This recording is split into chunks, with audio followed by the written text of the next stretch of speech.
Okay, bismillahirrahmanirrahim. Assalamualaikum warahmatullahi wabarakatuh dan salam sejahtera. Okay, anak-anak, teruskan perjuangan, jangan putus asa. Cikgu doakan yang mengikuti tutorial ini dapat A+ sejarah SPM, InsyaAllah. Dan kita masuk tutorial 24 ini dengan melihat tajuk nasionalisme di Tanah Melayu. Di bawah tajuk nasionalisme, kalau anak perhatikan bab 1 tidak ada Tanah Melayu ya, kerana nasionalisme Tanah Melayu ini diususkan dalam bab 2. Okey, bab 1 nasionalisme Asia Tenggara, walaupun Tanah Melayu berada di Asia Tenggara, tetapi Tanah Melayu itu diasingkan ya, berada dalam bab 2. Okey, kita mulakan dengan soalan nasionalisme. Soalan yang cikgu sediakan di situ. Pendek saja tutorial ini. Cikgu bacakan dulu soalannya. Terangkan faktor pemangkin gerakan nasionalisme di Tanah Melayu. Okey. Ada perkataan pemangkin di situ. Jaga betul-betul. Sebab selalunya student dia keliru dengan sebab penentangan masyarakat setempat. Satu lagi, faktor pemangkin. Okey, berhati-hati ya. Satu lagi perkataan nasionalisme. Pejuang tempatan itu biasanya tidak merujuk nasionalisme, tetapi merujuk penentangan terhadap British oleh pejuang tempatan. Okey, boleh dibincangkan kemudian. Faktor pemangkin gerakan nasionalisme di Tanah Melayu kerana British memperkenalkan sistem politik barat. Satu markah di situ. Hal yang demikian telah memusnahkan sistem politik tradisional. Satu markah. Dan residen pula telah mengambil alih peranan pembesar tempatan seperti di Perak, Selangor, Negeri Sembilan dan Pahang. Okey, peranan pembesar tempatan kita beri satu markah. Seperti di Perak, Selangor, contoh bolehlah kita beri satu ya. Faktor seterusnya keranan pula ya. Lahir sistem pendidikan Inggeris. Satu markah pendidikan Inggeris. Dan sekolah vernacular Melayu. Vernacular. Satu markah. Sistem ini telah melahirkan intelek Melayu. Intelek Melayu cikgu nak beri yang mampu berfikir tentang kemajuan bangsanya. Mampu berfikir satu markah. Mereka menggunakan idea baru untuk memajukan diri. Idea baru dan menolak penjajahan British. Okey, kita teruskan ya. Ini soalan terangkan, huraian-huraian perlu dijaga ya.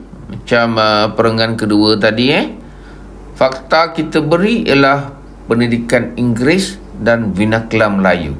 Huraiannya intelek Melayu dan berfikir. Okey, tidak ada contoh, tak mengapa. Menolak itu masih huraian lanjutan. Tapi perenggan satu tadi, faktanya sistem politik, huraiannya politik tradisional dan juga ambil alih peranan pembesar, tapi ada contoh. Begitulah. Memang kadang-kadang tak ada contoh, tak perlu dicipta contoh-contoh. Faktor dasar British satu markah turut menjadi pemangkin nasionalisme.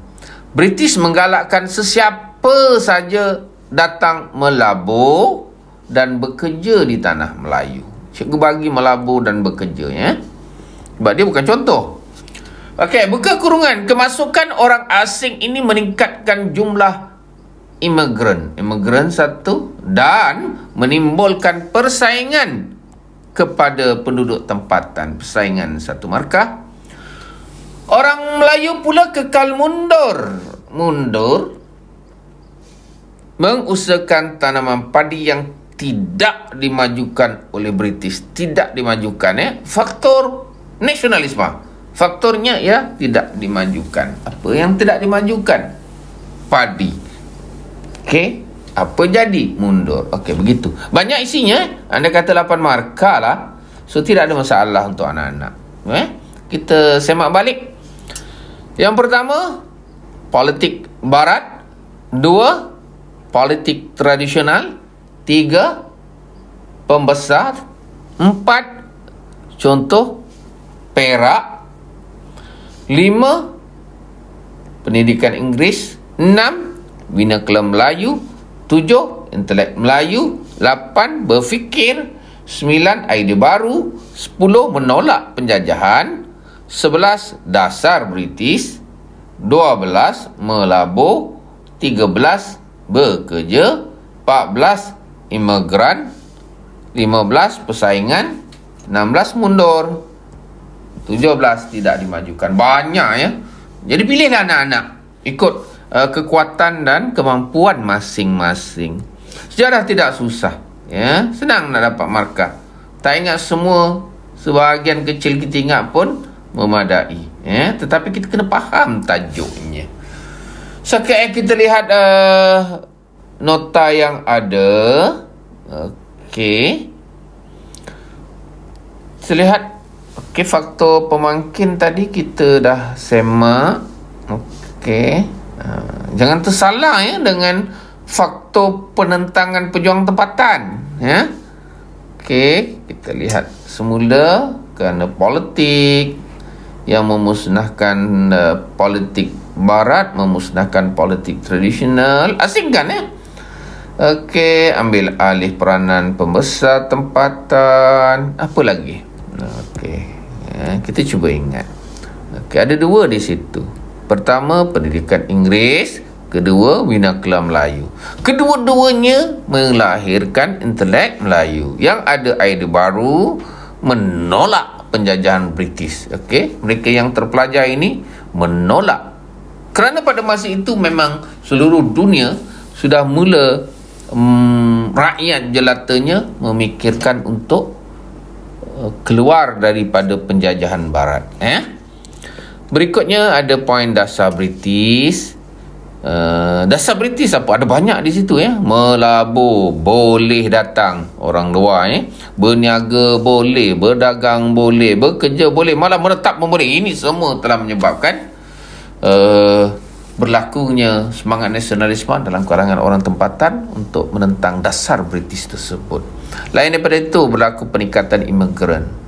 Imigran ramai memberi persaingan kepada orang tempatan. Kesannya dari persaingan itu, orang Melayu mundur. Okey, kenapa mereka mundur? Kerana aktiviti mereka iaitu tanaman padi tidak dimajukan, ataupun boleh juga sebut ekonomi tradisional ke tanaman tradisional. Okey, itu saja untuk tutorial kali ini. Jumpa lagi. Kuatkan semangat. Assalamualaikum warahmatullahi wabarakatuh dan salam sejahtera.